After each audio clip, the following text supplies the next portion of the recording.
What's going on, everyone? You're watching RD Motoring, and today I'm going to be focusing on the Dana 60 front axle for my 1987 Chevy K20. There's still a lot that needs to get done, but today I just want to get the seals, the bushings, and the knuckle assembly installed. First, we had to clean out all the old grease from the bearing housing at the bottom of the axle. The passenger side had a pretty nasty dent, so I spent some time hammering that out to get it as smooth as possible. We then dropped the bearings in and tapped in the seals until they were flush. The knuckles had a lot of caked on mud from their previous life, so I cleaned them up with a wire brush. I'm eventually going to paint this axle, so I figured I'd get to the hard to reach places while everything's apart. We then slid the knuckles on and screwed in the bearing caps so they don't go anywhere. After that, we slipped in the Kingpin bushings and screwed in the top plates. My setup is a bit different since it has a spring eliminator kit as opposed to the usual cap.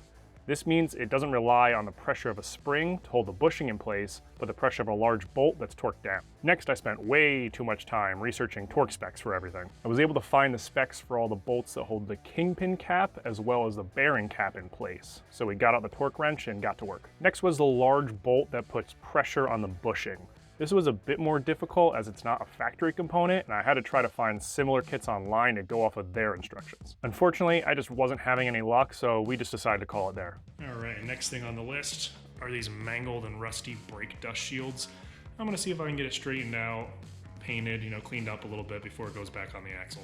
I started out using a wrench to try and bend back into place any warps on the shield. I placed a towel inside the end of the wrench so I wouldn't mar the metal with the teeth on the end. I had to resort to using a hammer for some of the larger bends, and I was pretty surprised at how difficult it was to get this metal to move. I don't have access to a torch, so I'm just gonna have to use good old elbow grease. Once I got to a point where it wasn't folded in on itself, I used a wire brush to clean it up, get all that surface rust off. A little bit more hammering until I admitted to myself I'm gonna need heavier tools to get it any straighter. All right, that's about all I think I'm gonna be able to get done right now.